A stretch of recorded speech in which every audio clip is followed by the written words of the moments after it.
Right, good afternoon, ladies and gentlemen. It's now 2 o'clock. Welcome to today's meetings of the Adults, Communities Overview and Scrutiny Committee. Just to remind everybody that the meeting will be broadcast live via the Council webinar and will also be available for viewing after the meeting. And again, as I'm sure everybody knows by now, when it comes to speaking, could you please switch on your microphone and switch it off once you've finished speaking, so that we can all hear and it can all be heard by anyone looking on from home. So we take item number 1 on the agenda, which is minutes of the meeting held on the 14th of November. Do I have a proposer? Do I have a seconder? Thank you, Mr. Charlesworth. All those in favour? Thank you. Item number 2, question time. I've received no questions from members of the public. Item number 3, questions asked by members understanding Order 7.3 and 7.5. There have been no questions submitted by members. Item 4, again to advise the Chairman of urgent items. I've not been advised of or notified of any urgent items to be raised. Item number 5, does any member have any declarations of interest they wish to make? Right, thank you. Item number 6, declarations of the party whip in accordance. I don't believe we have any declarations from the whip. And item number 7, presentation of petitions under Standing Order 36, and there have been no petitions raised. We are going to vary the order of the meeting so we don't detain people unnecessarily. We're going to do the MTFS part first, if that's okay. We only have 2 items on the agenda, so we're going to do the MTFS part first, followed by the summary of performance thereafterwards. So you have the agenda pack now. You should all have been given a sheet that looks like that. So the idea being is that we will go through the report in stages and then ask questions at each appropriate part and finish with general questions at the end. Before we do start, however, could I just, I'd like to say that I'd like to thank John and the officers for what I think is an excellent, clear and concise report. It was one of the easiest reports I've found to read since my time in the council. It covered most of the points I wanted, but I just thought the clarity and how it was set out and the information from my perspective was excellent. I'd like John to pass on the thanks to everybody who contributed in the preparation of that report, to say thank you. So without any more ado, I'll hand over to John and to Richard. Thank you, Chair. Thank you for the appreciation. I shall pass that on directly, as Judith was largely responsible for putting the report together, and with colleagues in the finance team have helped tremendously with this report. So thank you for that. The first section of the report, service transformation, from paragraph 5, simply lays out the strategic context for the medium-term financial strategy from an Adults and Communities Department perspective. So the paragraphs there on page 28 and over onto page 29 refer directly to the adult social care strategy, the community and wellbeing strategy, the work we're doing to integrate services with health colleagues, and specifically the Better Care Fund and the contribution that makes towards the overall adult social care budget. I'm happy to take any questions on the strategic intent. I wasn't intending to go through that in detail. Mr. Charlesworth. Thank you, Chair. Yeah, just a quick one. It's under paragraph 7. Some of the bullet points allude to preventing and reducing and delaying need. As with all of us, we've seen over the years the cuts to intervention and prevention services that we provide. Have we got the balance right there? Because I just get the feeling, I'm no expert, that we're storing up trouble for the future. If we're not dealing with issues now, and we're cutting back on intervention and prevention, does that prevent a problem further down the line? Certainly we spend less directly from a social care budget perspective on prevention services than we did previously. All authorities do. I think that's a national issue for local authorities, and it's in part due to the budget restrictions that we face. We do, however, work much more closely now than we ever did with the community sector. A lot of the prevention work that is undertaken by public health colleagues as opposed to directly through adult social care funding, so a lot of that work is done through that means. The Council, of course, set up an early help and prevention strategy and has a board which oversees cross-cutting issues across departments to ensure that there is a corporate and council-wide approach to prevention. I think it's fair to say that we focus as an adult social care department. There is sort of a, if you're familiar with the tiered prevention model, where there are sort of primary prevention, which is around universal prevention at a universal level around the whole of the community. There's secondary prevention, which is targeted at people who may be at risk. And then there's tertiary prevention, which is targeted at people who are at risk and who may already be in receipt of support, but still require a preventative service. And from an adults and communities perspective, from an adult social care perspective, our main focus is on tertiary prevention, although we do also offer services in the secondary prevention area.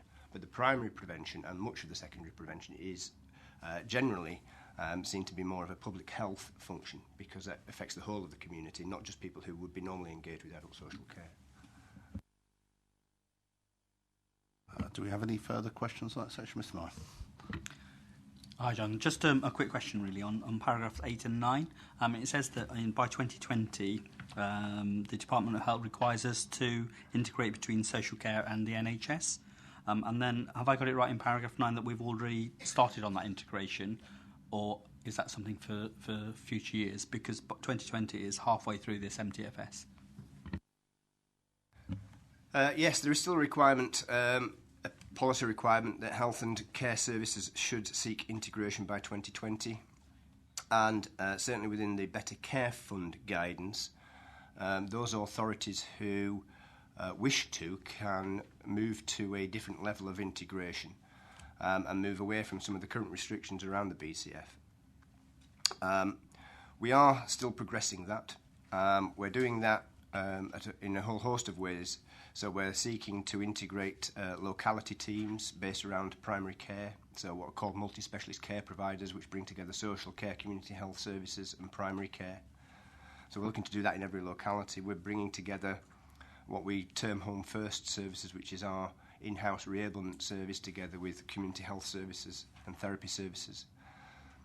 We undertake a host of joint commissioning and joint funding for people who are in long-term care and for people who have personal budgets. So we are still progressing that. We're not looking at this point at structural integration of health and care services. What we are looking at is the integration of pathways of care at an individual level.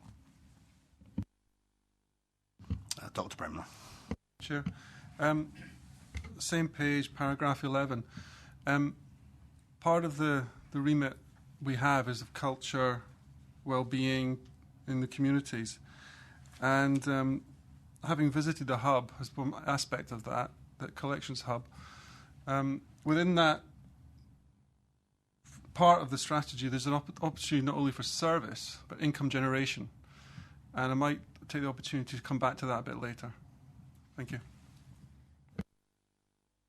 Right, so no more questions. We move on to the proposed revenue budget, pages 29 and 30, and Appendix A on page 45.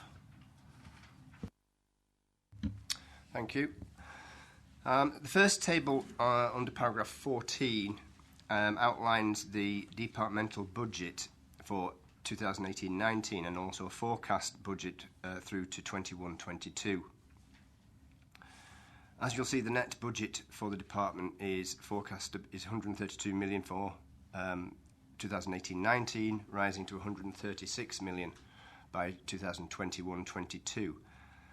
Within that, of course, there are the elements of growth that are required over that period, which we'll come on to separately in a minute, and there are also the areas of saving. So that's the net position after we've added in the growth and taken away the saving requirements.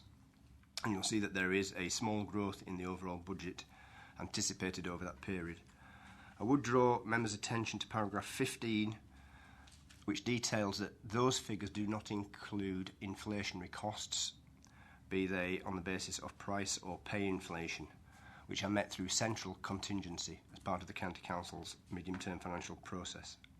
So in addition to the figures that you will see there, there will also be additional funding to meet inflation costs as we go through that period. Paragraph 17 outlines the main areas of expenditure against the 132 million. I think the main point to draw out there is that 80% of the budget is spent on what we call demand-led commissioned services. So these are services that are provided by the independent, voluntary and private sector. So 80% of the funding that we get, we commission services to meet the needs of individuals in the community. There are 12% of our expenditure is on direct in-house services, which are provided directly by the County Council. About 13% goes on frontline staffing, social work teams, occupational therapy teams in the localities, with 4% of our expenditure on back office and strategic services and just under 1% on management.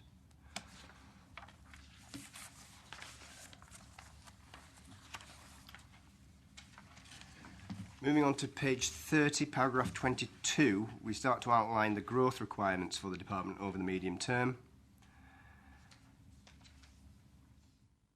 For 18-19, we have a growth requirement of 1.8 million, and that rises to 9.8 million over the 4-year period. That 1.8 million is developed through looking at the current expenditure and demand against various elements of service. So in paragraph 24, we outline the older people's demand, which is the largest area of demand, and it's the largest area of expenditure and activity from an adult social care department. What we know is that costs are increasing in this sector, and particularly we are increasingly seeing a need to provide additional, what we call additional needs allowances. So these are payments to providers over and above what our normal standard fee rates would be, because providers are increasingly telling us that they can't continue to provide for the same fee levels that they have traditionally provided for. And it's a reflection of the cost increases, and particularly in the wage economy in social care. John, do you just mind if I just stop you just for a second, because we've gone into the next section. Oh, have we? So rather than confuse Sorry, people, as I said, we'll try and stick to the buff sheet. At the moment, we're doing proposed revenue budget, other changes and transfers for questions in that section, and we're coming on to the growth bit, which starts in paragraph 22 in due course. So rather than to hopefully avoid confusion, before we move on, are there any questions on pages 29 and 30, finishing on paragraph 21? Mr. Meyer. Cheers, thank you very much. My question is around the proposed revenue budget, and the first one I've got is the proposed growth, not what we're going to discuss later, but the actual figures. You've got growth of 1.8 this budget year come in, 3.4, 2.3, then 2.1. My concern is that there is a peak of growth of 3.4 in the years 2019-20, and what I'm led to believe externally that growth is only ever, or pressures on the council for providing adult social care is only ever going to get worse. So why is growth tailing off in 2020, 21, 21, 22? Okay, so there is a detailed breakdown of growth on page 47 in the appendices. And what you'll see there is that there is an anticipated growth over that period, which isn't constant. It may well be that as we go through and we start to undertake analysis of growth, we take activity, we look at activity, we look at cost, we look at forecast activity, and any known changes in terms of policy or other requirements. One of the areas that fluctuates the most is the area of transitions. So this is where young people with disabilities are moving from children's services to adult services, and that's not a constant. It's not the same number every year. It fluctuates. And what we do is we use special educational needs and children and family services information to inform us about the numbers of children that are likely to require adult services as they reach 18. So we're looking back through the school years to see when those people And what we see is that there are peaks and there are troughs in terms of the numbers of people. So in some years that's higher and in some years it's lower. The older people's demand curve is much more of a constant, but that tends to fluctuate with price increases rather than demand at the moment. I don't know if there's anything that you would want to add. That's fine. Further question, Chair. It's to do with number 15 and to do with the central contingency fund we have for inflation and for wage increases. Do we have an idea of what that's going to be approximately on historical inflation or recent inflation? How much are we going to call for from the pot, say, in the next financial year? On average, for price inflation on contracts is around 3.5 million, and I think it's about 1.5 million for pay on an annual basis. Thank you. I just have, sorry, I'll come to you first, Brenda.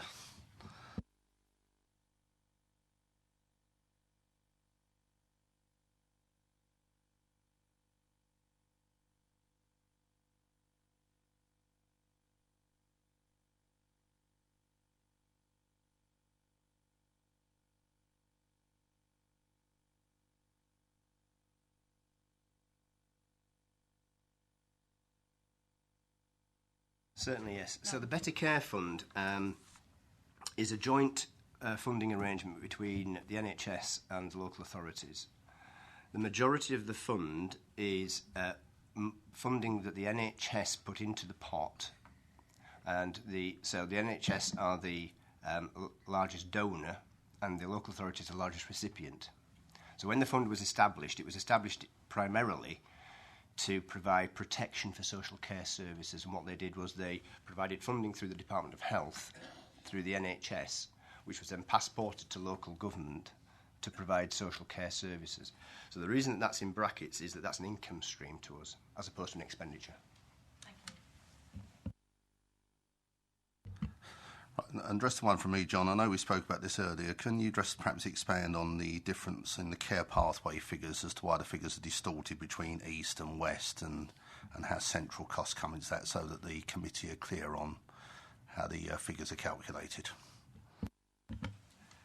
Yes, so in the detail in Appendix A of the report, we detail the budget, we profile the budget in more detail. And what that shows is, as it says earlier in the report, that we restructured the department last year to provide services based on an East and West locality basis. This was to reflect the arrangements that are currently in place within the NHS, but also to develop closer links with the local district and borough councils in those areas. Each of the localities, each of the borough and district council areas have locality services, social work teams, occupational health teams, which support them. And those are developed and are funded on the basis of population and demand in those areas. And they're fairly equal in terms of how we fund those. But then there are some services which it makes less sense to provide on a locality basis, and it makes more sense to provide on a county-wide basis. So they may be specialist services, or they may be services which are better provisioned as a county on an overall county basis. And they're what we sometimes term strategic services. And so as well as the locality services that exist to support each of the East and West areas, we also have balanced out those strategic county-wide services across East and West. We've balanced them out in terms of management functions.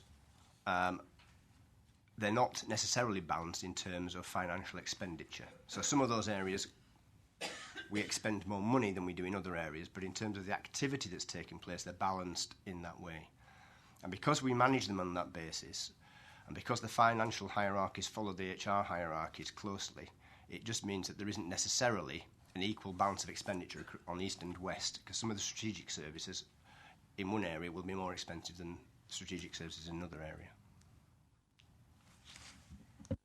I hope that clears it up. So if you look at the chart in East locality, the review teams and safeguarding is run centrally for both areas by the East locality, and the county-wide services are run centrally by the West locality, which is why there's that distortion in pricing. Chair, if you look at Appendix A, now we're getting into this. On West locality, heads of service and lead practitioners has an income of 704,000, whereas East there is no income. Now, is that because of this sort of the HR following one side and not the other? I mean, is that an example of that? I can understand the stuff lower down, the central stuff.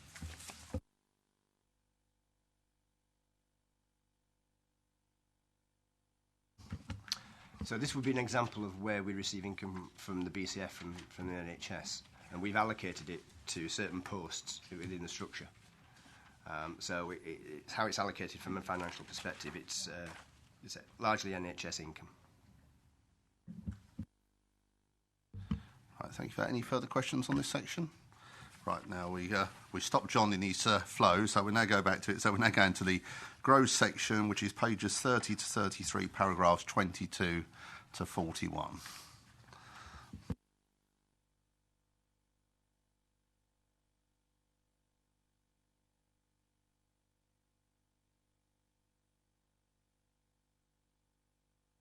Arising to 9.8 million over the 4-year period.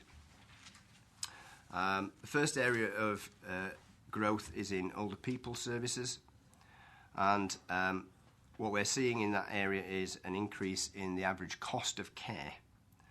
That's partly because people are increasingly frail. We're not seeing an increase necessarily, or a large increase in the numbers of people receiving care, but we are seeing an increase in the cost of care, sometimes through individual care packages, but also through price inflation. And that's largely where the demand is coming from in that area. Learning disability demand, again, we've touched on this. A large amount of learning disability demand is driven through the transitions process, through young people entering adult social care at age 18. There are also, though, a significant number of people who are already in services, but who are getting older and whose carers are less able to continue to care at the same level that perhaps they did previously, and therefore we have to make a growth element, because we know that those care needs will increase, or the requirement for the local authority to meet those care needs will increase. In mental health services, again, there's been a small increase in numbers of service users, but again, the large element here is to do with price increase. And in physical disability services, although we're not seeing a large increase at the moment, we are provisioning for the demographic projections, which are suggesting that there will be an increase in people with long-term conditions and physical disabilities. And increasingly what we're seeing is that some of those long-term conditions are affecting people at earlier ages. In addition to the demand-led growth, we're also putting forward some growth for particular service areas. One of the areas that we're looking to increase is in the reviewing capacity. So at the moment, we know that we have a requirement for around about 5,600 reviews per year. We're not currently managing to review everybody who requires a review every year. There are two kinds of review that we undertake. There's a statutory review, which is as part of the Care Act responsibilities, where we are required to ensure that each person has an annual review, and there are specific reviews that we undertake for specific purposes. And then there are unplanned reviews, where people's needs change and we need to review those people. Overall, we have a plan to increase productivity, to increase the number of reviews that we undertake, but even with an increased productivity, we will require 36 reviewing officers to undertake those 5,600 reviews each year. We currently have 36 officers, but only 18 of those are permanently funded through the authority. So this growth bid is seeking to retain the establishment that we currently have, but to permanently fund the whole establishment, and not just the 50% that we currently permanently fund. The next area is of service development is in hospital, the area of hospital social work and hospital discharges. And as you'll be aware, the delayed transfers of care and the focus on hospitals and hospital discharges is increasing. We have managed to improve our performance in that area over this year, but we're still not meeting our target to our overall targets as a health and social care economy. And in addition to the pressure to ensure that people have a timely discharge, there are also policy requirements around moving to a 7-day service within hospital services. Currently, we operate 5 days, and we move to 7 days during the winter period, but this proposal is to enable us to extend to 7-day working across the piece. So we're seeking to add an additional 5 workers into the hospital services, mainly at focus on UHL, but also looking at some of the community hospitals and particularly around older people with mental health services. The next area, G12, is a growth bid to cater for the needs of people who will be with learning disabilities and autism, who will be moving from long-stay NHS accommodation and assessment and treatment in NHS provided services into the community as part of the Transforming Care policy.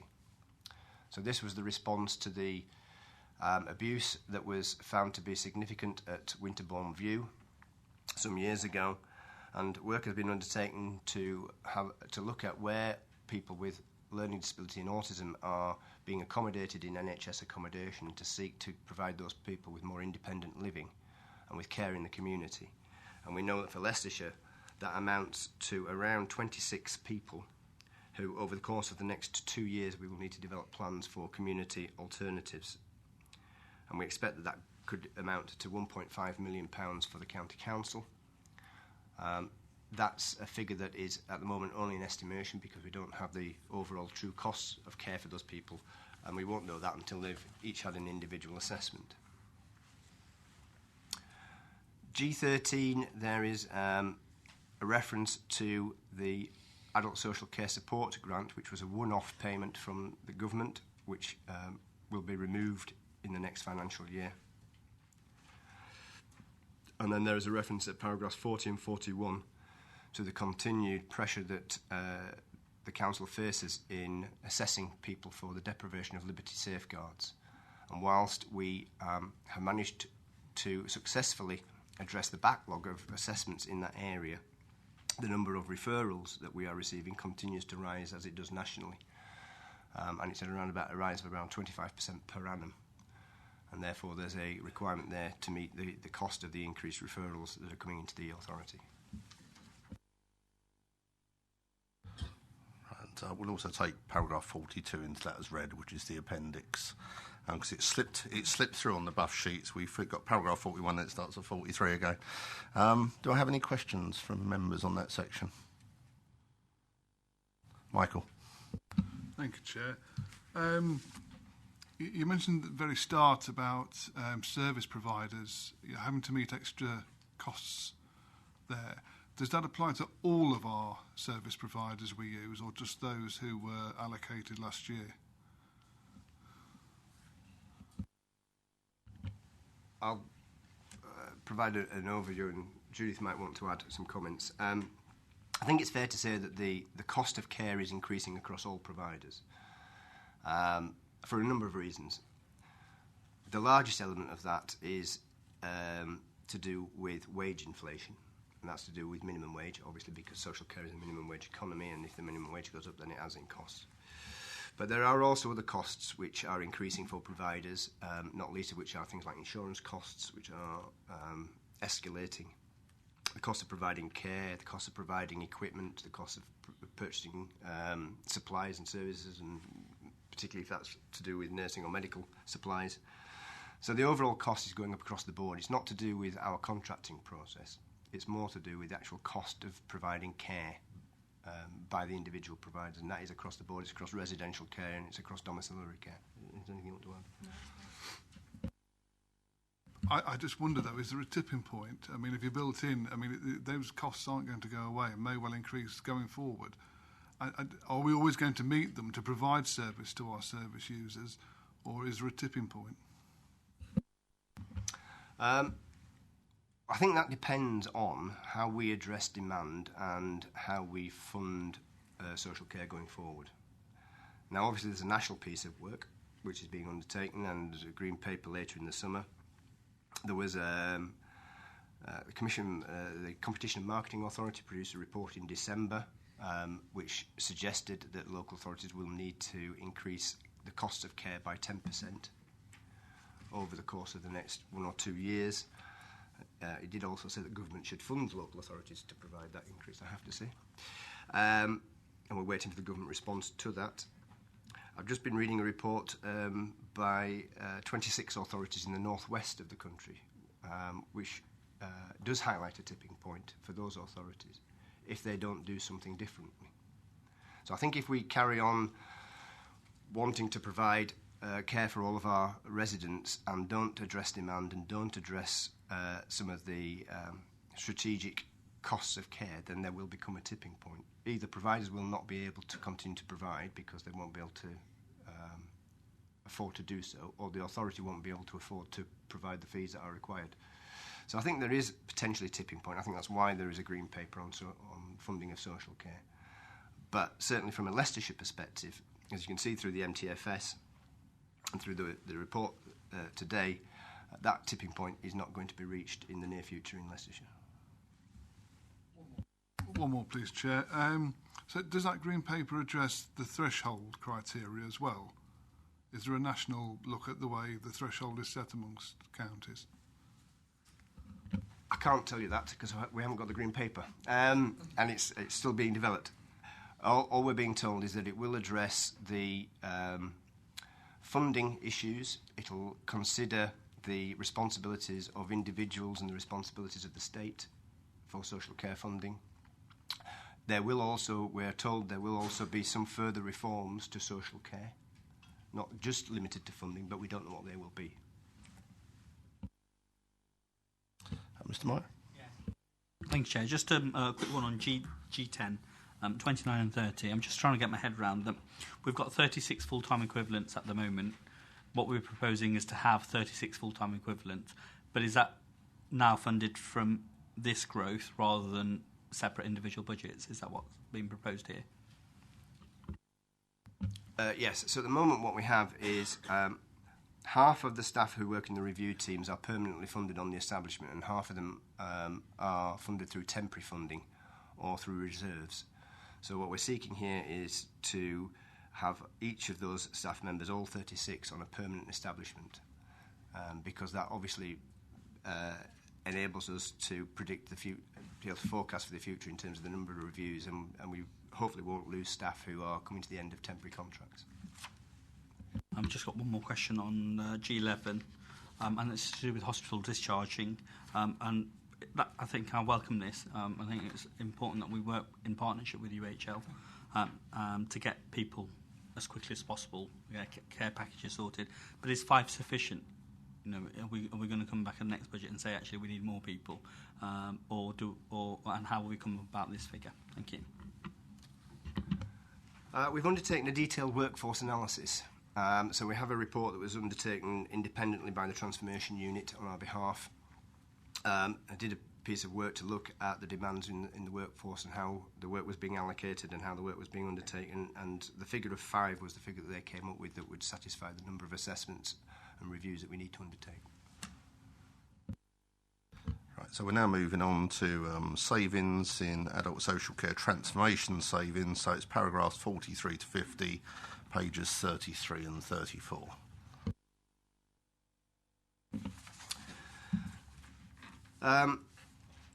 So these are the savings within the MTFS, totalling 4.8 million in 2018-19, rising to 8.7 million over the 4-year period.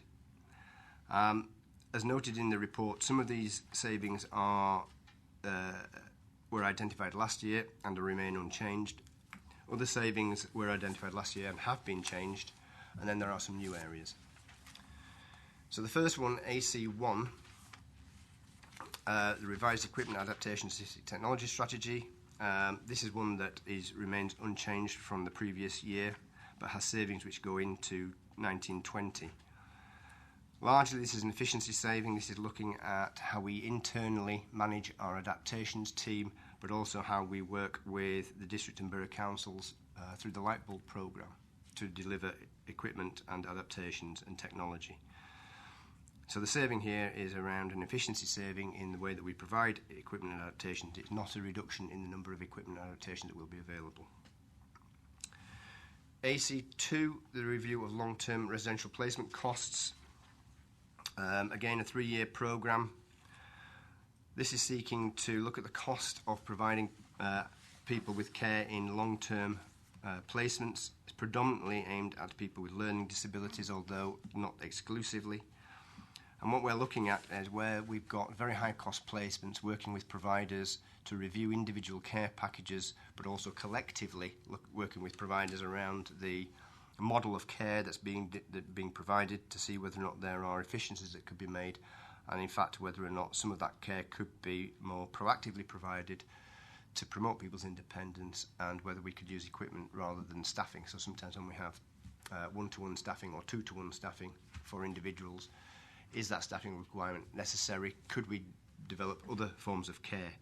So we have a specialist team of people who are working with providers and working with individuals and service users to have a look at the way that people's care is being delivered and to see whether or not that could be done more effectively and more efficiently. AC3, the effective management of direct payments. This is one that was again on the books of the MTFS last year but has been altered this year. And the alteration is actually to increase the level of saving that we think we can deliver in this area. That's partly because of the further implementation of the direct payment card system and the transparency and visibility that that gives the authority in terms of the way that funding is being provided and being expended by individuals. It's also through changes to the implementation of the assessment and support planning process to ensure that we don't over-commission care and to ensure that people have the amount of money that they need, but they don't have more than the amount of money that they need. And often what happens is with direct payments that people hold money in bank accounts partly because they're individually very good at purchasing their own care, and therefore they can do that more effectively and cost effectively than sometimes the county council can, and certainly they can be more reactive and respond in a way that perhaps we can't. And sometimes it's because people hold back contingencies just in case, but sometimes just in case isn't required, and therefore we can seek to recoup that funding. AC4 is a corporate saving that's being applied to each department to encourage staff and managers to have a more effective absence management approach and to address the levels of absence within the authority. And AC5 is when we undertook our work last year to review the structures of each area of the department. The one area that we didn't look at last year was the service user finance pathway. So we are now taking a look at that, and this is an efficiency saving to see where we can be more efficient in terms of our systems and processes around the service user finance. Thanks. So, John, any questions on that section? Mr. Mayor? I've got several, unfortunately, on this one. So, AC3, you said that this is a new one, which an existing one, which we've revised upwards to make more savings. Is it because this year we've already proven that we can make those savings, or is it because the goalposts have changed? A little bit of both, actually. So we have obviously developed this business case over the course of the last 12 to 18 months, and therefore we are becoming increasingly more effective in this area. But it's also a reflection of the fact that direct payments is now the second highest area of expenditure in our demand-led service budgets. So after residential care, direct payments now accounts for the largest element of budget. And because it accounts for a much larger element of budget, so we've moved from having 35% of people in the community with a direct payment to having 53% of people in the community with a direct payment. And that, I think the cost of that now is about 34 million. Whereas a couple of years ago it was 18 million. So because of that, obviously there's a greater pot to go at, and therefore we think we can increase the saving level. Still on the same topic, you didn't mention it, but it's mentioned here. With that big pot of money, there's a potential for misuse or fraud. Have we detected any larger amounts or any amounts that could cause the authority embarrassment? We haven't actually. It's more the case that, sometimes people misuse the money, sometimes inadvertently. Sometimes because they don't fully appreciate or understand the rules around some of what they can spend and what they can't spend. I think fraud is a fairly strong word. It covers quite a lot of different things. More likely is that people just hold the money in the bank accounts and until they are approached. Obviously, we ask them to set up a separate bank account or they have a card account. That money will just build up and build up. And usually it's not because people are withholding it, it's simply because they haven't been approached and asked whether they need it, and people are, generally speaking, very happy to hand it back if they don't need it.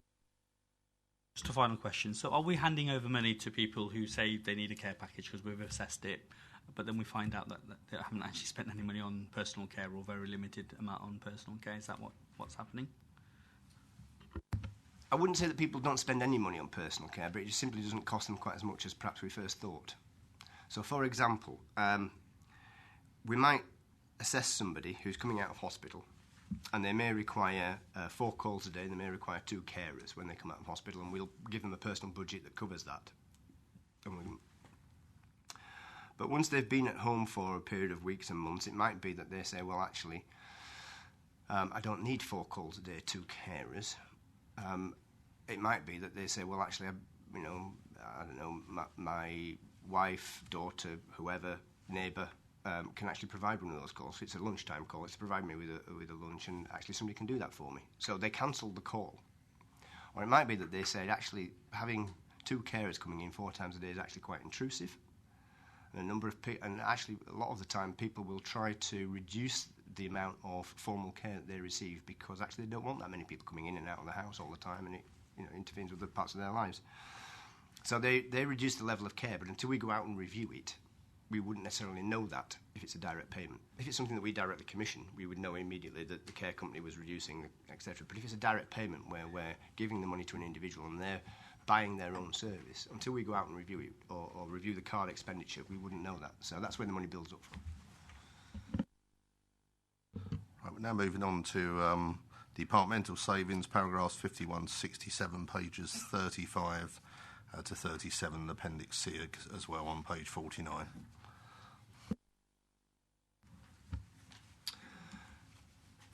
So AC6, review of direct services. This has been a very successful programme of review that has been undertaken over the course of the last 3 years, seeking to be more efficient in the way that we deliver services to individuals through our own direct services. And this is a continuation of the programme that's been in place over that time to streamline services and provide a more effective service. AC7, increased income, simply relates to the fact that, as you'll be aware, we receive income from people who are in receipt of social care services. People make a financial contribution. As people's income is increased through benefit entitlements, then their contribution also increases to the county council. EC8 is the development of extra care as an alternative to residential and nursing provision.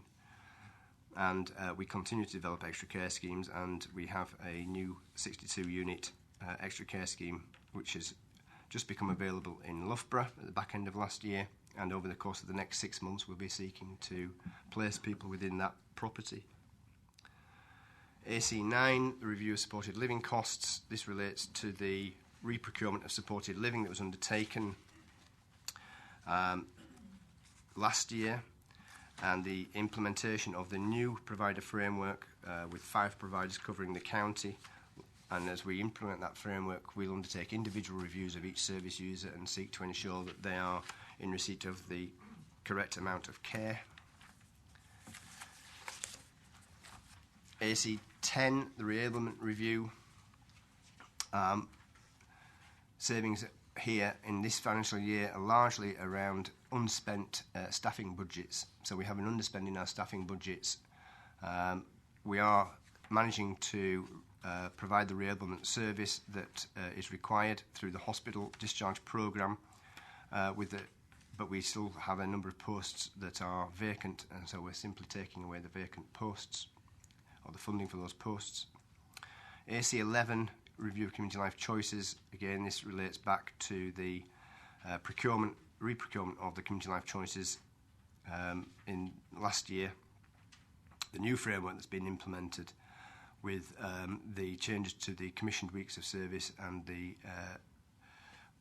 weeks of service that people get, and the reduction of community life choices services to people who live in residential care. AC12, improvements to mental health pathway. This is to do with two things. One is the new mental health pathway that we have developed and launched, which provides a reablement function within mental health services specifically, but also to do with reviews of people who are in long-term care. Again, it's a similar story to the previous one with learning disabilities. It's around looking at where we can move people into the community who might be in residential care, but also looking at the care that people receive in long-term placements. AC13, promoting independence for high dependency service users. This is a piece of work looking at where people have 2-to-1 care in their own home, and having a look at whether or not we could provide people with equipment or adaptations or assistive technology so that they don't require the high levels of carer support.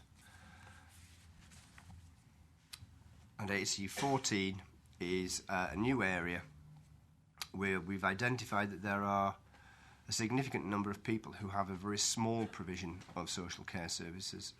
That might be less than 5 hours of home care or less than £50 a week as a direct payment. So what we want to do is review each of those individuals to see whether or not that small level of care is required, whether or not, in fact, we're creating a dependency which might lead on to higher levels of care in the future. Equally, there will be some people who are receiving a small amount of care that small amount of care is actually acting as a preventative service, and they will need to retain it, and it's actually cost effective to continue to provide it. But until we review each of those people, we won't know that situation. So that's a piece of work that we want to undertake next year. Thank you, John. Do you have any questions? Thank you, Chair. I've been on this committee longer than most, I think, considerable number of years. And the format of these MTFS around adult social care has remained fairly static. It's not a frivolous question, but all the reviews and the improvements and items that are mentioned here require an awful lot of effort and officer time. If we're doing all of these in-house, it would suggest to me there is overcapacity amongst senior staff in adult social care.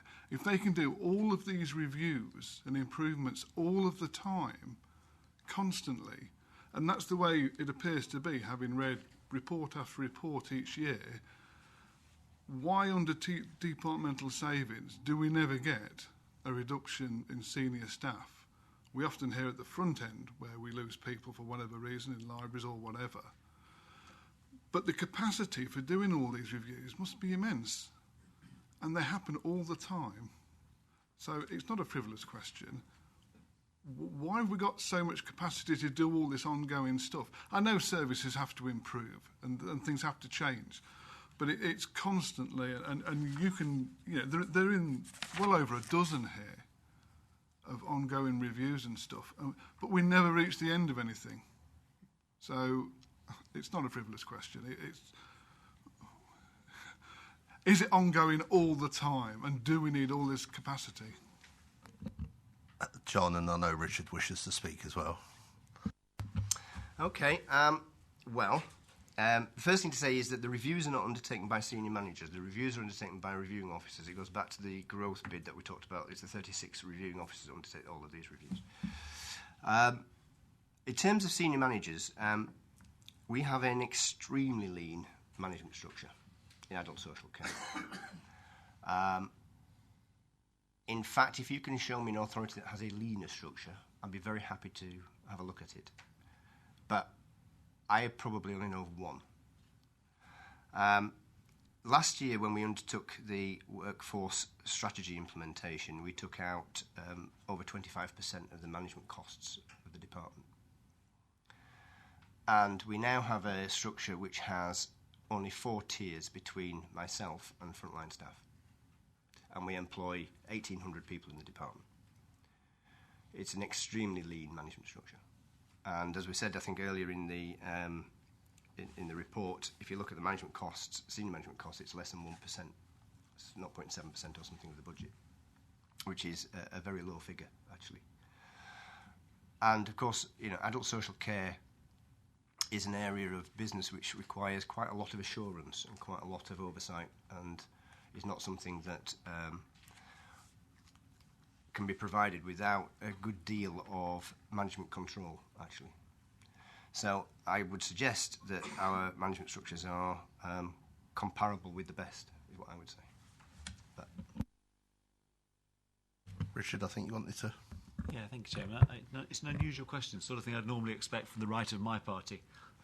But actually, genuinely, if you look at the sheer size of the budget, you look at the sheer size of the demand, we all know the demand is going up and up. If you're going to get this virtuous circle whereby we're offering genuinely a more bespoke service that allows people to stay in their home longer, get the support when they need it, and make the savings, which to my mind, when I first took on this job, didn't seem possible. The only way you'll do it is if you look at where people really need the money most and put the money there and take it away from where it actually wasn't needed. And the only way to do that is by reviews. Thank you, Richard. Dr. Hill? Just turn it on its head then. What are we doing to ensure the frontline staff are capable of working in the new environment and commissioning things in the new way? Because that's probably more key, given the sort of pyramid structure you've got. So how are we doing that? How are we making sure they deliver it so for the service user, they get the best they can for the money they've got? Clearly that is an ongoing imperative, and so we undertake a host of learning and development opportunities for staff. We're introducing new support planning tools, new assessment guidance. Over the course of the next 3 months, we'll be training every single member of the frontline staff on those. And we're introducing those partly to ensure a more proportionate approach to assessment and reviewing. That's about eliminating waste, but it's also about ensuring that the staff that we do have got the time and the skills that they need to undertake the work that they've got and the high demands that are placed upon them. Later on in the report, we're potentially looking at a new target operating model for the department. Again, that's to ensure that with the structure that we've got, with the staffing levels that we have and the demand that we have, we've got the right processes and systems in place to support people. Because clearly what we don't want is a situation where staff are feeling so pressured that they can't provide the level of care that's required for people. So we are constantly looking at that. We obviously have the formal structures in place, supervision and other structures that you'd expect to see in place, but we are increasingly aware that we need to reduce the burden on frontline staff. Mr. Mayor. Thank you very much, Chair. I just want to draw on AC13. It looks like we've got some experience there. We've set up a team. We've reviewed it since summer 2017. And I just want to make sure that the review we're doing, because these people aren't just ordinary care that we provide, it's for high dependency users, so people who are probably, need that level of care. So how have we gone in to assess their care? And are we going to review back that what we've done isn't detrimental to their quality of care? Because if they're high dependency users, they're probably not thinking for themselves or not capable in that respect. And also, it's a significant amount of savings from a small group of people, potentially several £1,000s per user, because there's only 445 high dependency to care receipt provision. So I just wanted to make sure that the savings we were making there are pretty justified, because of the people who are affected are very high dependent users of care.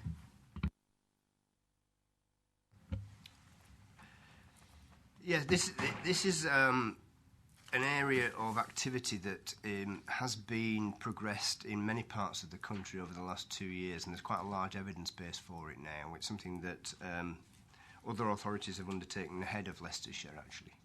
So we're working with the evidence that's been gained in other areas. Although there are only 445 approximately service users, it's a strange number to get approximately, isn't it? 445. It's fairly exact, really. But approximately 450, shall we say, of service users who are receiving double-handed care, what we call double-handed, 2 carers going in. If you have 2 carers going in 4 times a day, that's a significant amount of activity and significant amount of cost. So although there might only be 450 people, if they're getting that care every single day, every week of the year, that cost builds up quite quickly. So it is actually a significant amount of money that's expended in that area. So we use a team of occupational therapists. It's an occupational therapy-led review to look at the way that people are being cared for, and often, of course, some of those arrangements have been in place for some time. In other circumstances, those arrangements have been put in place and have been prescribed and commissioned through hospital services. Sometimes they're not aware of the latest equipment or the latest technology or the latest means of care, latest models of care. So sometimes we're going in and we're just saying to people, are you aware that this exists, that you could do this in a different way? We often get, one of the reasons why we often have 2 carers going in is because people need moving and handling and need lifting from a bed to a chair or etc. Well, there are pieces of equipment that can do that. They can do it with 1 carer rather than 2. Sometimes they can do it without any carers.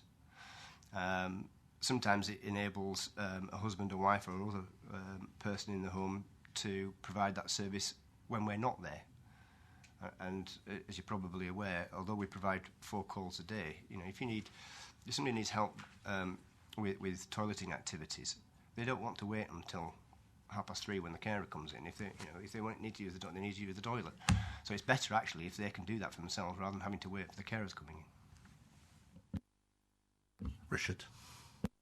It's a good point you made there. I mean, the fact is, Kevin and I have gone out and seen what we're doing right at the front end wherever we can. This part of moving people around and the ability to use technology is pretty, in the terms of the business of helping people, is quite. There's a lot of new technology out there, and actually 2 people coming into your house and moving you around is quite intrusive. 1 can come in with the help of equipment, or indeed with a family relative, can make the quality of your life. Just having more carers through your door isn't necessarily what the end users want, and obviously it's expensive for us. If we can actually have less intrusion into their lives and support them the same, that is the virtuous circle that seems to be the sort of general target of what we're trying to do here. Make the saving, but actually give a more focused service. It's a good question, but it has seemed to be that people are appreciating it. Fiona. Thanks, Chair. I suppose I'm really looking for a little bit of reassurance here that all the proposals, when they've been thought through, they've actually sort of triangulated across to the outcomes for people using the services, so that that there is clear evidence contained within the full paperwork that we don't see here, that as to how changing the level of service for individual users actually impacts on their outcomes. Is there evidence to say that it's supporting people staying at home? What is the length of time between staying at home and slipping back into acute care? Are we able to increase that time using these proposals? So I'm really asking, are you quite happy that the evidence is behind these suggestions that are coming here today to actually keep people at home well for longer as opposed to slipping into acute care?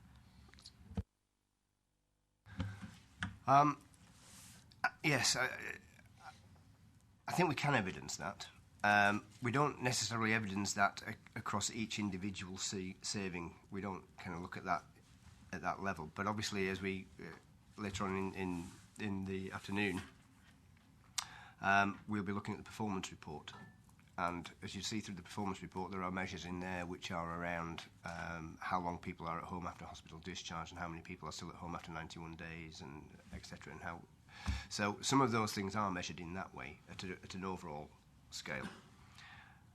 I think it's probably fair to say that before we put forward any of these proposals into the MTFS, we undertake deliverability assessments, we undertake outline business cases and sometimes full business cases depending on the level of complexity.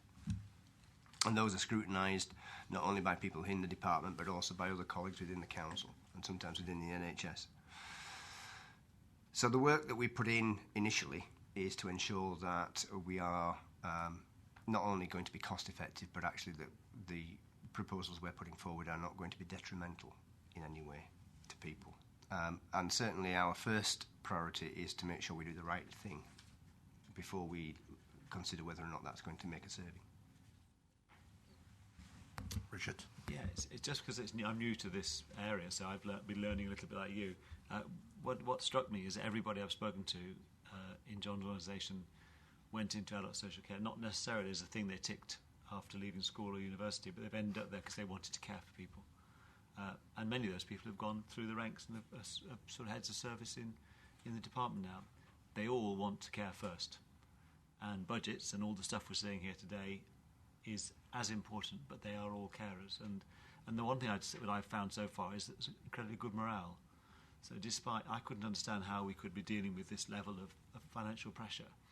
You'd imagine it would be like, we imagine the NHS to be, like under massive strain and morale would be low. But we are providing, generally, apart from the incidents when we've had the odd problems like a year ago, we are providing the service people need. And it is down to the fact that our department is full of people who want to care.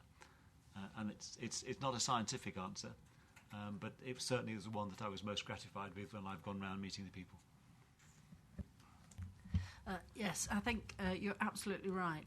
I think of all the people that I meet in the community, most people are incredibly grateful and really appreciate the people that actually come into their homes to do the work.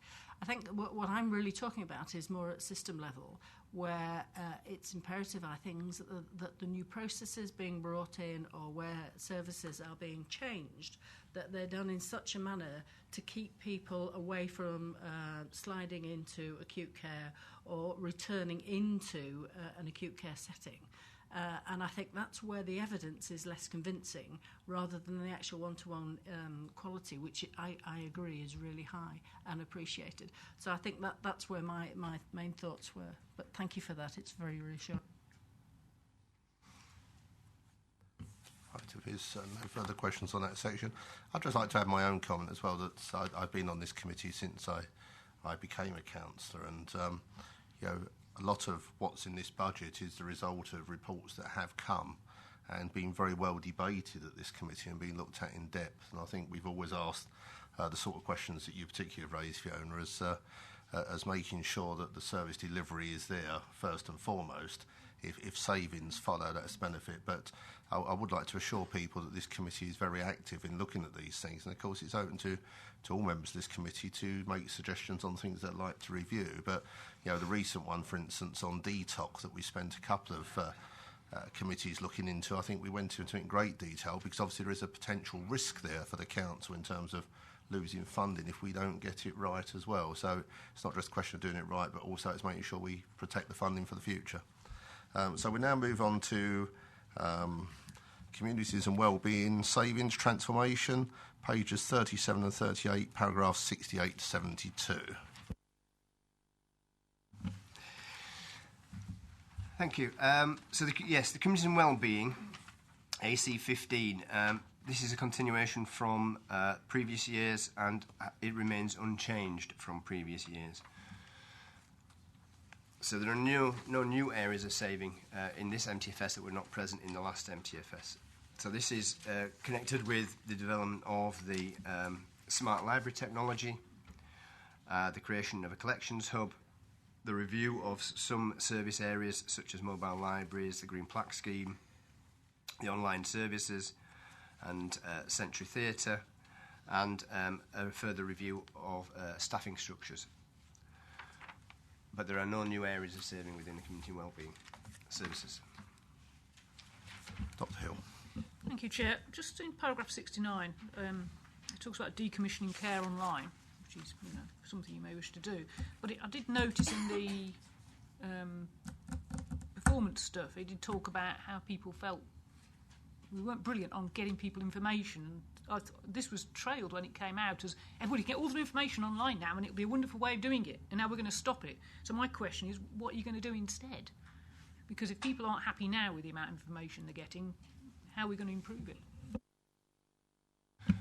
So the Care Online service, as it's currently designed, is provided to people who are eligible service users of people or their carers, and it's developed in an attempt to increase their digital awareness. So it doesn't provide them with information necessarily. It's more about awareness of how to get online, how to use a computer, etc., etc. And our view is that that's not been entirely successful. However, having said that, we are entering a phase of, along with the rest of the authority and the council, of taking forward the digital strategy. And some of the work that we would want to do over the next 1 or 2 years would be to make online assessment, for example, available to people, make self-assessment available to people, develop a more sort of online interaction with people where people can email directly and etc. So in that regard, we might want to increase people's digital awareness.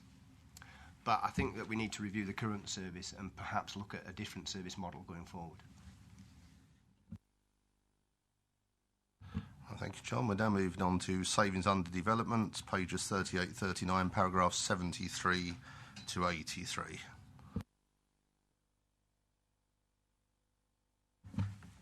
Thank you. So these are savings which were currently in development or under consideration to meet the anticipated shortfall in the overall MTFS through the later years of the MTFS. So we know that by 21-22 we'll have a financial gap as an authority of over £17 million, and therefore there is a requirement to consider further savings.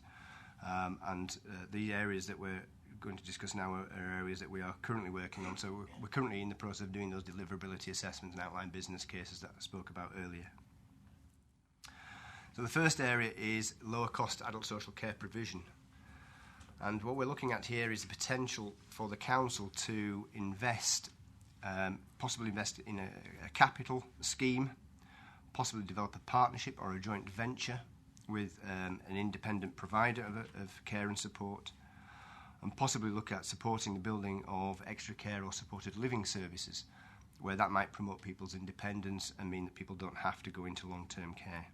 So this is looking at, if we invest in perhaps the bricks and mortar, for example, we wouldn't necessarily want to go back into the provision of running residential care homes, but we might want to invest in bricks and mortar to increase the capacity in the sector, to create some sustainability.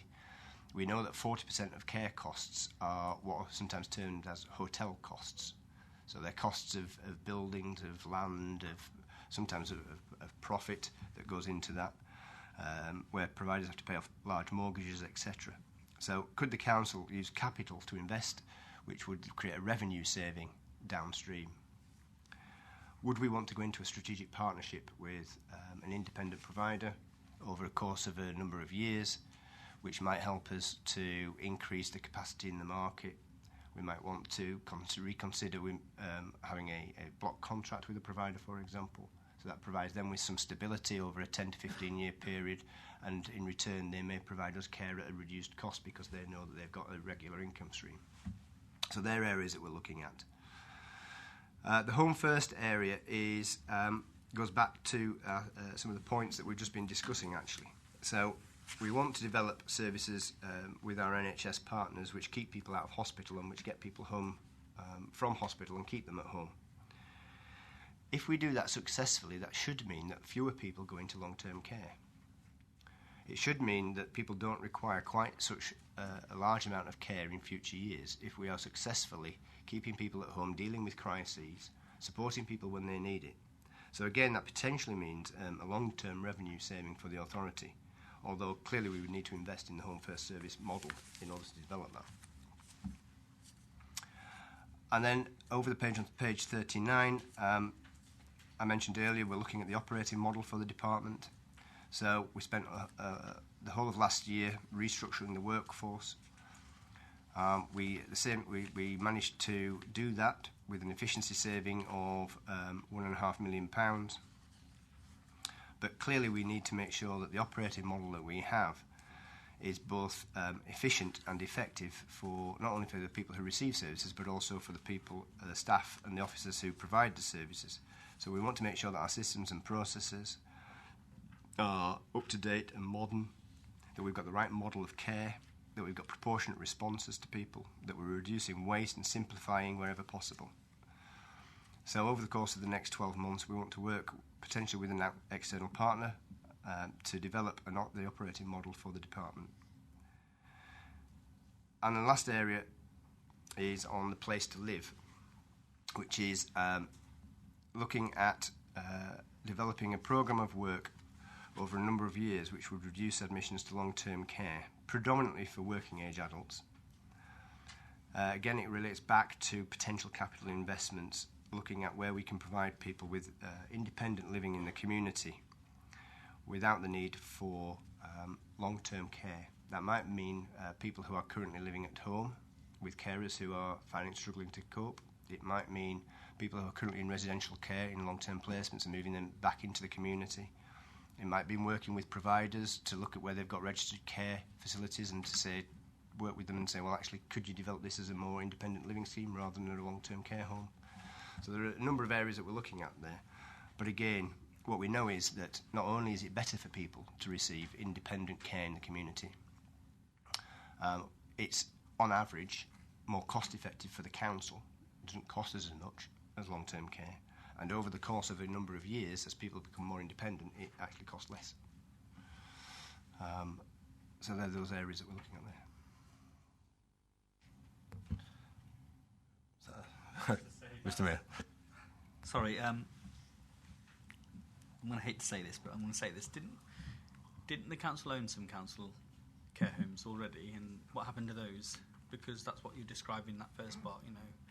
Maybe some public private partnership work, but you know, in essence, you know, having our own care homes would have been a godsend at this moment in time.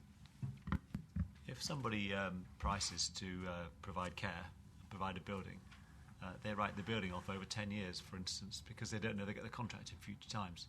If we happen to own the building and we allow it as a cost of part of the job, and they provide the bit that they can provide, the service, the people, the live caring part of it, and we can provide a more economic building funded over 20 years that we own, that's actually the clever way of doing it. If we have the building in-house and the staff in-house and some of the inflexibility that unfortunately goes with all levels of government, unfortunately, it's trying to get the best of both worlds. The property element doesn't work so well in the private sector. Maybe what's happening on some of the on Carillion and stuff at the moment is a genuinely good example. There is a balance. They do a better service, I believe, they're more flexible on the service element. But if we can make the saving on the property element, we make the saving, they manage the service. It's that type of thinking. It's trying to work out what are they good at and what are we good at. Well, that's obviously what we're trying to do. Well, clearly, it's always would be very interesting on this committee to look at them, and I think there's some exciting opportunities here which can be explored by the council, and which this committee will happily look at, particularly if it means that we can move capital funding into revenue income stream, which is crucial to us all. We'll now move on to paragraphs 84 to 92, pages 39 to 40, health and social care integration.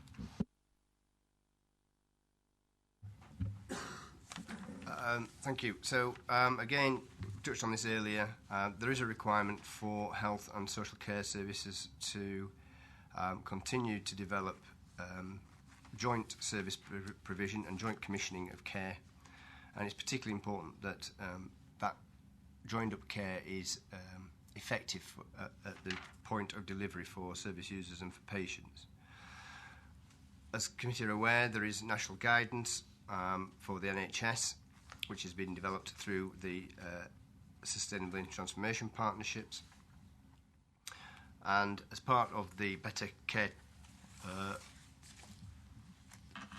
framework within Leicestershire, Leicester and Rutland, we are working with partners around a whole host of areas around prevention, home first services, integrated domiciliary care, integrated locality teams, and the other areas that are outlined in paragraph 86.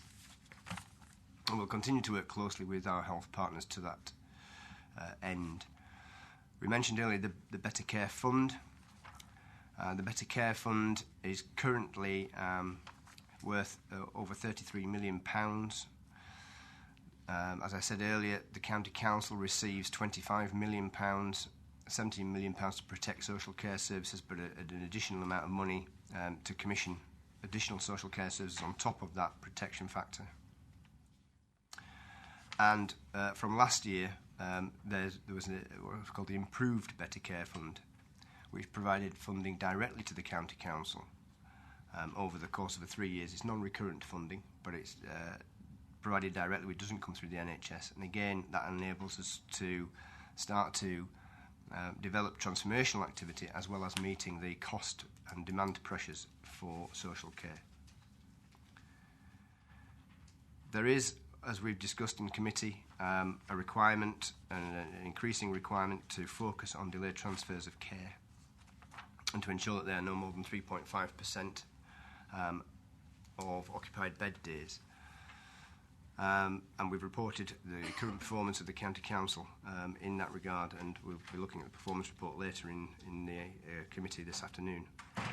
The latest information that we have is November's performance on delayed transfers of care, the latest published performance, where the social care responsible delays were at 1.2 per 1,000 population against the target of 1.3 per 1,000 population, so just below the target.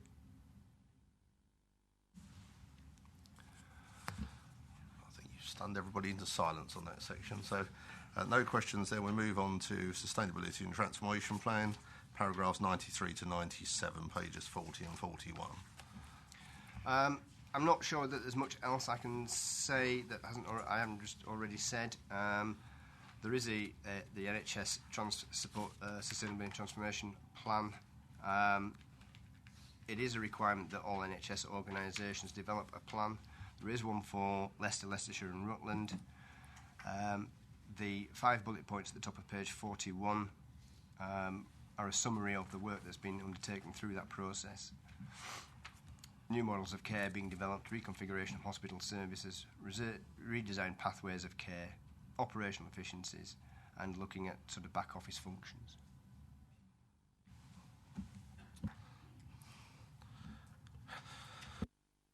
Right, I think there's no questions on that section. I mean, again, other external influences, I won't ask John to speak on it. I think most of these have been largely covered through this, unless anyone's got any questions on that section. So that's paragraph 98A to D. Has anyone got anything they wish to ask?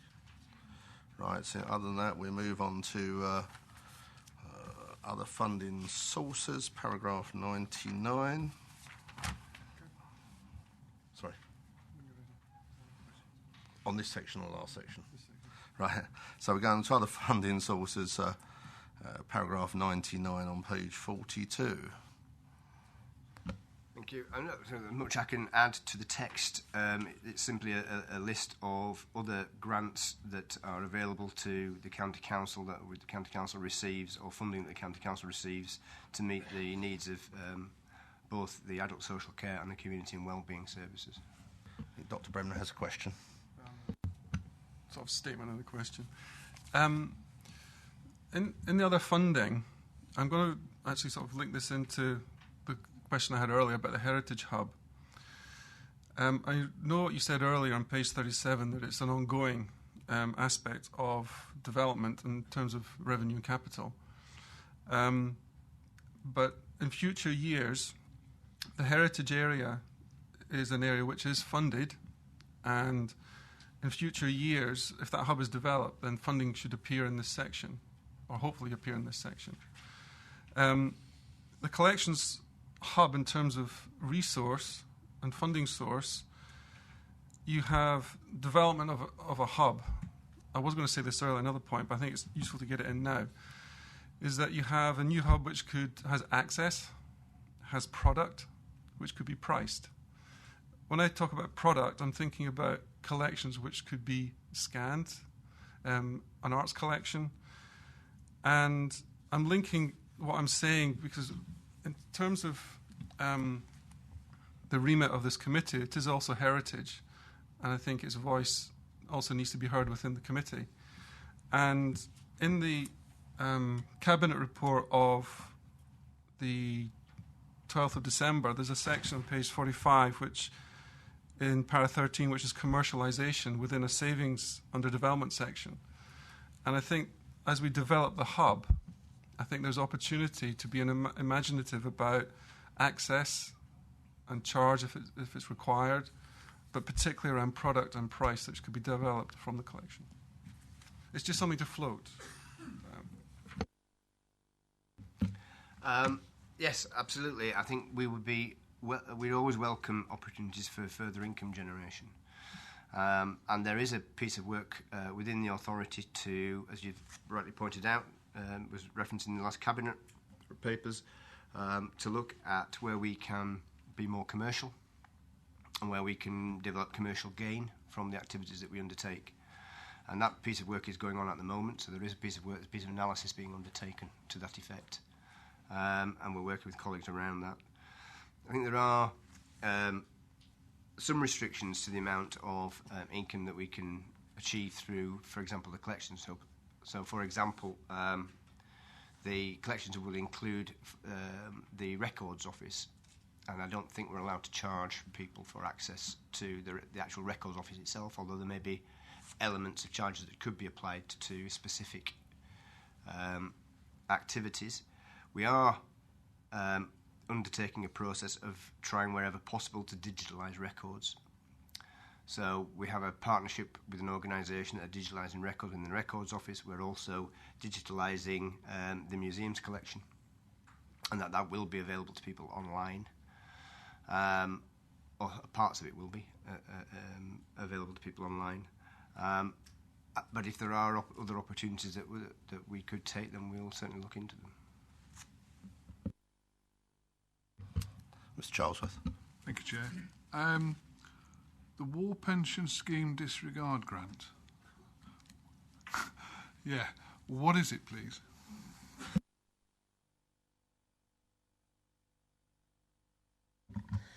There were quite a while ago, the war pensions, what people got changed, and we were given money to backfill so they weren't given the benefits, so we were given the money to cover the services that they would require.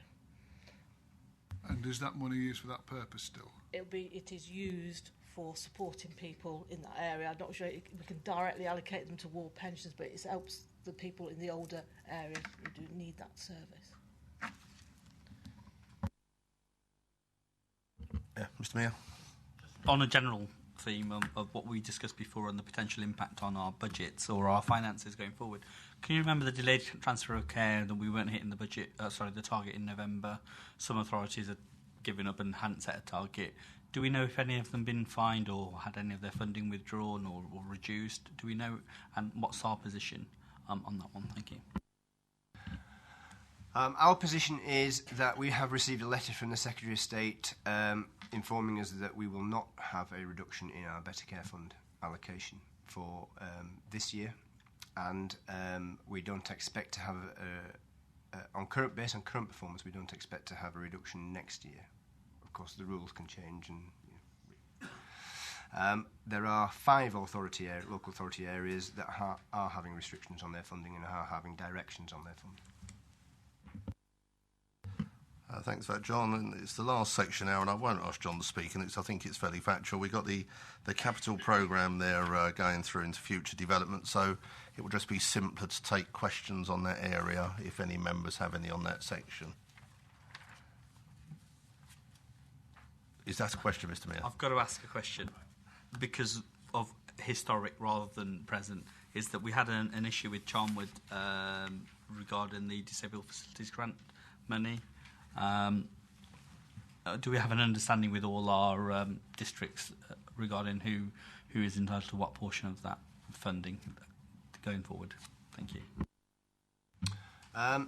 Yes, the funding allocations are very clear, and we receive the overall allocation, and it's allocated on the basis that we're given by government, by the department. So we allocate the funding. I think it's fair to say that the increased funding which has become available through the last 2 years isn't necessarily all fully utilised by every district and borough. And we are talking to district and borough councils about how, if there is any allocation that's not fully utilised, how we could use that for the greater benefit of people in hospital discharge and in other areas. Hilary. And I'm going on to the future developments, and particularly the collections hub and the artworks, that whole thing there. I think this is really exciting, and is it hoped that this will all be set up in the time limit of this MTFS, in other words, by early 2020-21. I have actually been around the collections hub some years ago, and I do tend to agree with Dr. Brebner that there are some forms of income stream from this, because I think unless you're in the councils, you don't even know about the collections hub or the art works collection. And I think there are a lot of places across this county which would be very interested, and groups that would be willing to help fund a visit or to borrow equipment or on loan, and this time or rent it. It is an amazing collection we have, and I don't think a lot of the general public know it's even there.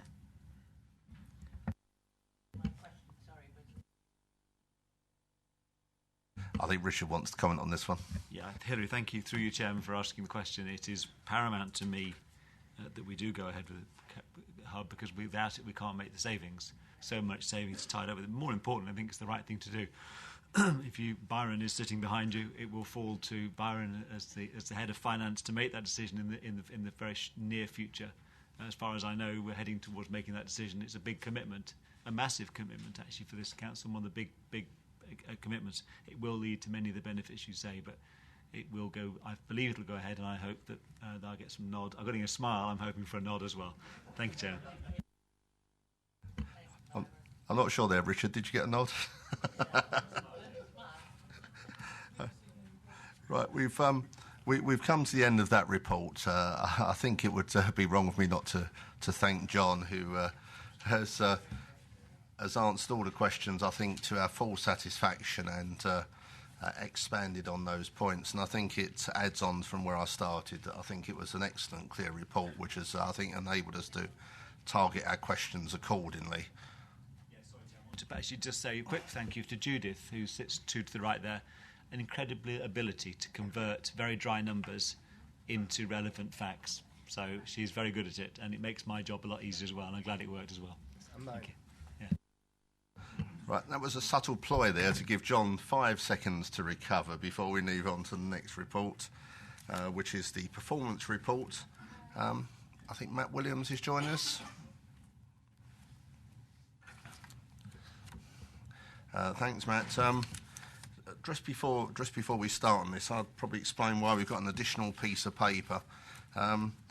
As is my wont, when I met John earlier, I was looking at some of the figures with him, and if one looks at page, I think which page it was now, 20, and it's ASCOF 2A.1, which is red on page 20. It just struck me that we're doing a slight disservice to ourselves, I felt, as a council, in that we're way in the top quartile for the country, but we're being hard on ourselves by saying we didn't do quite as well as we wanted to do, because we're doing the right thing by our residents in terms of what we can currently provide them.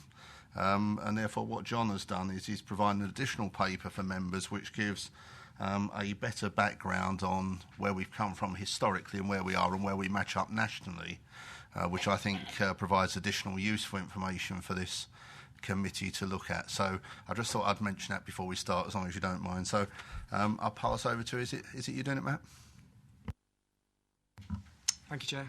Good afternoon, all. So the report this time does have two elements to it. It has the benchmarking section, and it also has the up-to-date position for 2017-2018. I'll run through some of the key highlights of the report in those two sections, and then we can take any questions should you wish. So starting with benchmarking. Adult social care is monitored nationally by the Adult Social Care Outcomes Framework, or ASCOF for short. And in 2016-17, we had 26 metrics in that framework. It can vary year to year, depending on surveys that we take part in. And during 2016-17, 14 or 54% of those metrics were above the national average, 4 of which fell into the top quartile. So if we take all authorities and rank them from best to worst, on 4 occasions we were in the top 25% of those authorities. Examples include people taking up a direct payment, which I think was mentioned earlier, and also the small number of people, which you've just alerted us to in the extra documentation, the small number of people aged 18 to 64 who were placed in permanent residential or nursing care. We had 2 metrics in the bottom quartile in 2016-17, and they were carer satisfaction and also service users finding information, which again was raised earlier. It should be noted, however, that what we do with the quartiles is a basic ranking system. And what we should just be aware of is that both those indicators weren't actually statistically different from the national average based on surveys, those 2 questions. In addition to the ASCOF, the Department of Health and the Department for Communities and Local Governments analysed metrics that related to the interface between the National Health Service and adult social care. These metrics include such things as emergency hospital admissions, delayed transfers of care, and the success and use of reablement services. Within the DCLG's analysis, Leicestershire ranked 34th out of 150 authorities, and with the second highest council behind Norfolk. In addition to these elements of analysis, we also have the inspections carried out by the Care Quality Commission of providers of residential homes, nursing care, domiciliary care, etc. And they found that 85% of local providers are currently classed as either good or outstanding, with just 1% being inadequate. Library services, they're actually at a national level looked at by the Chartered Institute of Public Finance and Accountancy, or CIPFA for short. There's some useful figures in their analysis, and volunteering and use of IT are highlighted in today's report. I think in general, however, it's felt that this report isn't particularly reflective of the use of, or the changing use of libraries and becoming more of a community hub. So that's a short, quick look at the benchmarking from last year. I'll bring us up to date with the position for 17-18 before we take any questions, if that's okay. At the end of November, which this report reflects, performance is generally very good, and the majority of metrics are either on track to maintain or improve on the previous year's performance. A couple of examples of these. First one relates to the levels of volunteering, which we're seeing are 8% above where they were this time last year for areas such as libraries, museums and heritage sites.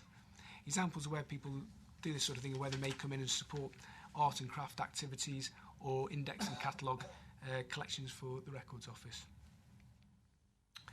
We also mentioned, I heard mentioned earlier in the previous item about the kind of the use of reablement services for people who have been discharged from hospital. Currently, we've improved further on last year's performance. 90% of people are remaining to live at home, in their own home, 91 days or 3 months after that hospital discharge. So that is that was above average last year, and hopefully with that improved performance it will be the same again in 2017-18. The final point just to raise under improvements is delayed transfers of care, which I know has been raised a couple of times.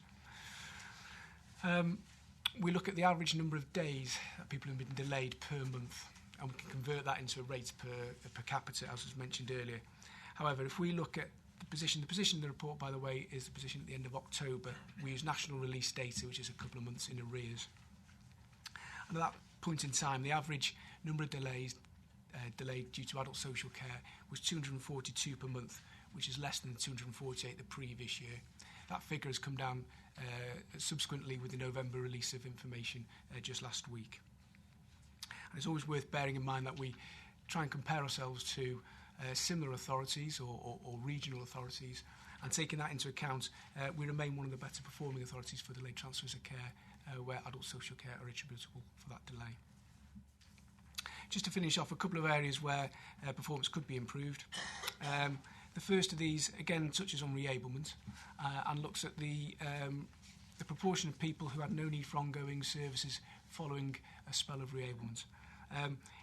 Last year was 80% and above the national average. This year, very close, almost similar really, at 79%. It's an area which has been static for the best part of the year, so we would be looking to try and improve if we could. And the second point here is the number of people aged 18 to 64 who have been placed into permanent care, and it's useful that we shared this document early, perhaps in the session. We're forecasting a higher number than last year, but as you'll have seen, we were top quartile last year and a very low number went in. So despite that forecast of a high number at this stage of the year, I would like to think that we remain improvement on the national average as we've got to hand at the moment. And that's it. Thank you, Chair. Thanks, Matt. Do I have any questions for anyone? Dr. Hill. Thank you, Chair.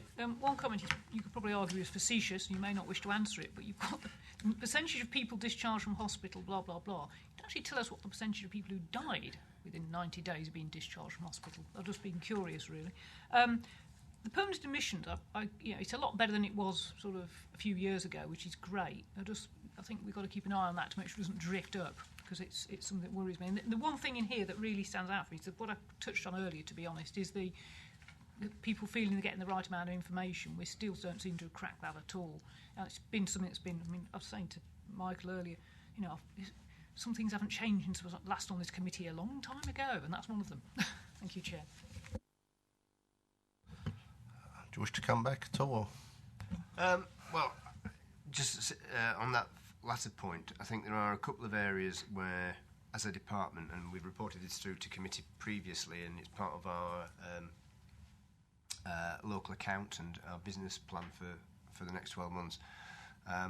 We traditionally do very poorly comparatively in the service user and carer satisfaction surveys. So we do very well on activity and performance, but when we ask service users and carers about their perceptions, we seem to do more poorly. And that's one of those questions, it comes from that area. So there is an area that we have identified ourselves that we need to improve in, and specifically we are taking some work forward this year, both in terms of the new carers strategy and the work we're doing around carer support, but also in terms of, as I said earlier, looking at information and the digital offer and how we can make more information available to people. Because clearly those figures, as you quite rightly say, haven't improved over a number of years, and it's an area that we need to focus on and think about. In terms of the admissions, you're absolutely right, and it is something that we focus on. We have as you'd imagine, we monitor performance, and we have a process every month for doing that. And it's the one thing that comes up every month to say, actually, this is something that we've absolutely got to get on top of. It is currently higher than we would like, at 8.8. I would like to think we could get it to 8. We're not going to get it to 6.1 this year, which is our local target. But if we look at last year's average, it was 11. So we were still quite well ahead of where most authorities are. And certainly, if you look back 2 years, we were looking at 15. So we do need to just keep on top of it. You're absolutely right. Thanks, John. Dr. Bremner. On page 12, paragraph 11, you've got the percentages of care homes and their rating. What are the actual numbers of care homes? Now you're testing me. I would say, off the top of my head, in each bracket, sorry. I would need to look it up, but it's around the 280 figure. Given that however many there are in the 85%, can they be instructive to the 1% who are not performing well? Those who are doing well, can they not be instructive to those who are not doing well and are inadequate? Because there must be good practice. I'm sure they could be. I think it's worth bearing in mind that this figure, the 85% and the CQC ratings, are not just care homes. It's also it's all registered care. So that would include domiciliary care, care homes, shared life services, other forms of registered care. But certainly, yes, I'm sure that there are elements of good practice and there are some elements of less good practice, hence the 1%. And we work very closely with those providers. Any provider who is identified as being inadequate, who has a contract with the county council, we work intensively with them to improve their performance. And we do have, as a county council, we have one of the best records in the region, certainly, of improving performance with providers who are classed as it both requiring improvement and inadequate. It's always good to ask a question when you can display the excellent work that's been done. Thank you. Fiona. Thanks. Can I just revisit again the bit about carers that you touched on very briefly earlier? Having been visiting this committee for a considerable period of time, this is one area which repeatedly does show up, as you've already highlighted. And it follows on with the point below it at 3C, the percentage of carers who have been included or consulted in discussions about the person, obviously, that they're caring for. And when you hark back to the MTFS and all the work that is involved in restructuring or trying to look at the care being delivered and savings that could be made there, carers are always that vital component part which can make life an awful lot easier for the delivery of particularly care in the home. So we're talking about a new strategy, but I kind of guess I'm looking for reassurance here that this time a new strategy will actually deliver something which carers recognise as improving things around them and their ability to care for whoever it is that they're looking after. I'm quite disappointed that carers are still feeling that they're not being included in discussions about an individual, because that's quite key, whether it's in hospital, looking at GP practices, or even at home. So I guess I'm really looking for some reassurance there that these will be addressed this time round. Thanks. Yes. Of course, the first thing to say is that this is a perception survey. So there are two issues here. One is whether or not carers are being included, and one is whether carers perceive that they are being included. So, for example, all of our assessments now are joint assessments between the service user and the carer. So wherever there is a carer present, there will be a joint assessment, and we will ask the carer about their needs and about their requirements, etc., etc. So, in reality, I could tell you that all carers are included and consulted when an assessment is undertaken. There may be a difference between whether or not carers perceive that to be the case, because we go along and we say to them, we're going to undertake an assessment of whoever it is, Mr. and Mr. Smith, and at the same time we start to ask Mrs. Smith questions. Does Mrs. Smith perceive that she's being included in, I don't know. So there's that issue. I think that there is just a general issue about how carers feel about their level of satisfaction with their lives. I don't think it's a particular issue about whether it's information or whether it's that they've been included or whether or not. I think there's an issue about how carers feel about their lot, if you like, which is reflected in these figures.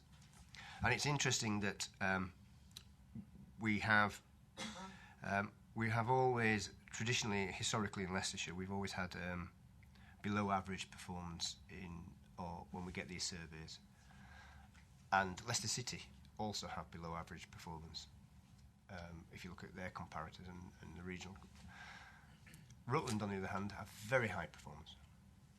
And the services are more or less very similar, but the difference that we get is stark, actually. And if you look at, and I do look at activity that takes place in other authority areas, particularly in the East Midlands, and we go and we look at the services that they've got and we look at the services that we've got, and sometimes there isn't very much difference, but there is a perceptual difference. So we need to get underneath that as well. Having said that, we have identified and we have looked at those services that are available in other areas, and we are implementing a number of new services, and we're putting an extra £500,000 of the improve BCF money into carer support services. And that will include, and I think we actually asked Health Watch to do a review of some of those services. And so one of the things that the recommendations that Health Watch gave us was to have a dedicated carer support team, and we're going to implement that this year. So we are addressing that, but there is also this issue about why do people feel quite the way they do. Just sometimes that's almost as important as the reality of it. So yeah, I agree. Thank you. Richard? Our lead member meeting through you, Chairman, I'm concerned about it as well. John is still a relatively new director from a nearby local authority. He's not happy with it either. So not just for the sake of this meeting, but when John and I meet for our private meetings, it's of equal concern to us. Mr. Meyer? Cheers. Thank you. Thank you very much for the extra document. Unfortunately, it highlights that out of the 26 indicators, we only managed to hit green on 4 of them. I think we've been incredibly harsh on some of the others. When you get 99.7% and you give yourself an amber, I think you're being harsh there. But coming back to it, I think we need more outcomes of how we're going to improve these going forward. So what are we going to do differently than we did last year to improve these targets? And that's probably not a discussion for here. But one thing that stuck out to me in your report was on page 15 and regarding safeguarding. And there was a 23% increase in that 6-month period of safeguarding referrals. And we know safeguarding referrals in children's services has significantly increased, but it seems so in adult social care as well. Can you explain to me where's the driver here, what's happened and what's changed, what's different to give that level of increase? I think largely it's increased awareness both of adult safeguarding as an issue, and I think that over the course of the last few years that's been the case. Every year on year we have increased activity, and I think that there is just an increased awareness now in the population as well as in the media and in other areas that actually particularly what used to be termed elder abuse, so abuse of older people is an issue that society needs to deal with. I think there's an increased awareness in terms of the work we do with providers, so that providers are referring people more appropriately than they have previously. I would hope that also the outcomes that people are receiving are improving.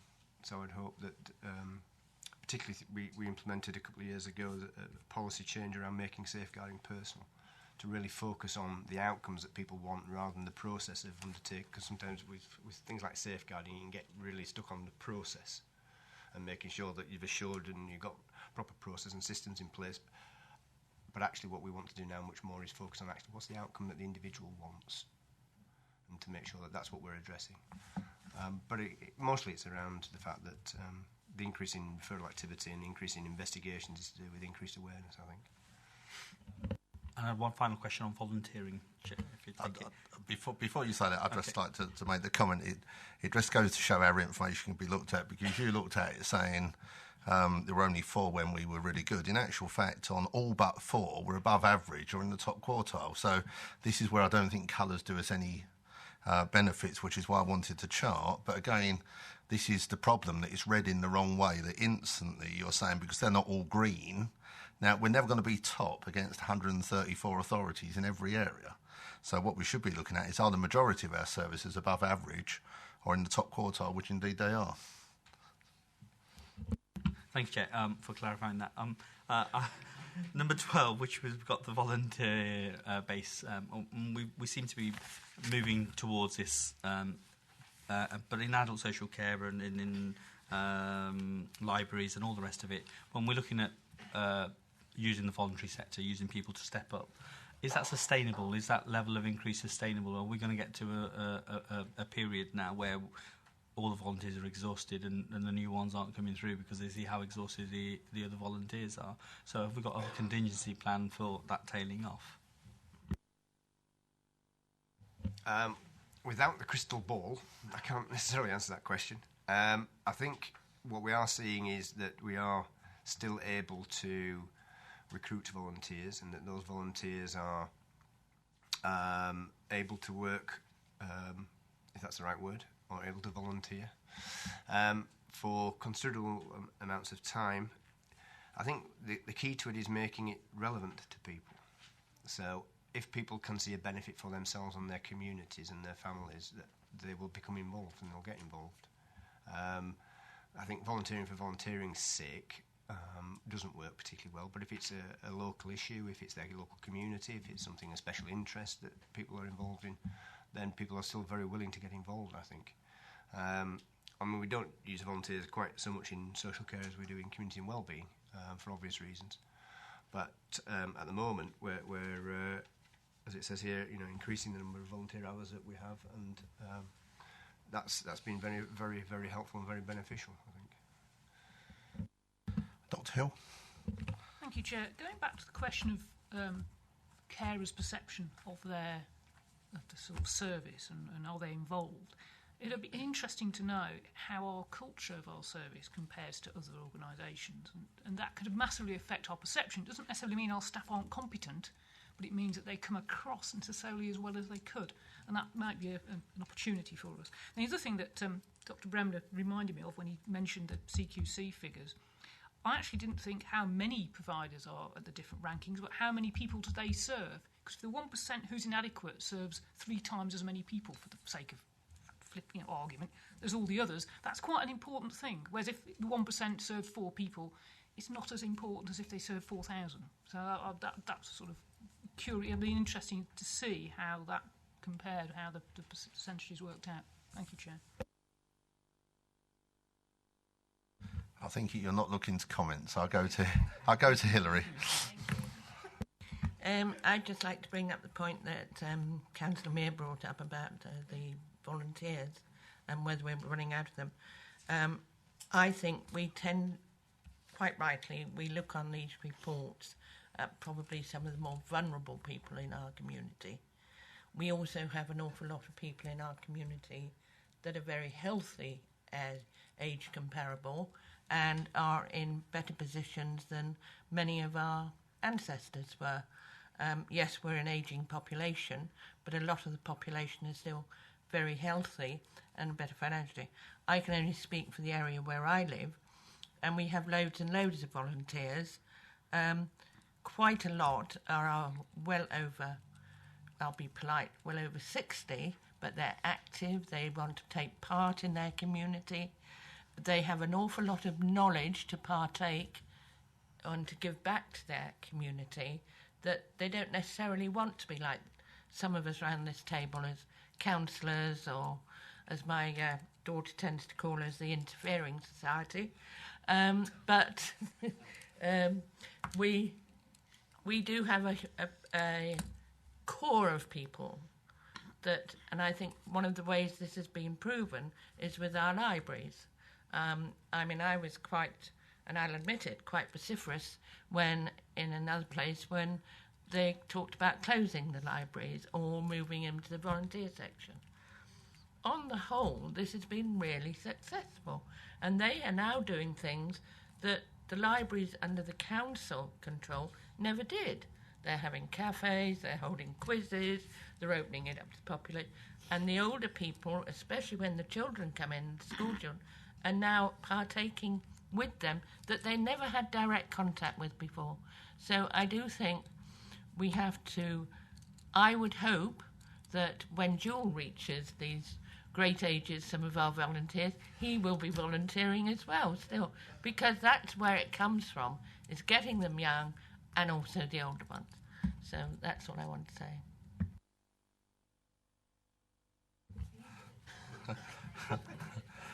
Right, I don't think there are any further questions. I sadly fall in the over 60 category as well. So that concludes that part of the report. The date of the next meeting is on the 6th of March, which is good because it's the day after my birthday, so at least I get to have my birthday without being here. If it had been a day earlier, you would have happily had cake, but I'm not sure it will keep till the following day. And there are no urgent items to take. So thank you very much, Dave, for the for the way you participated in the meeting, the questions you've asked, and have a nice evening.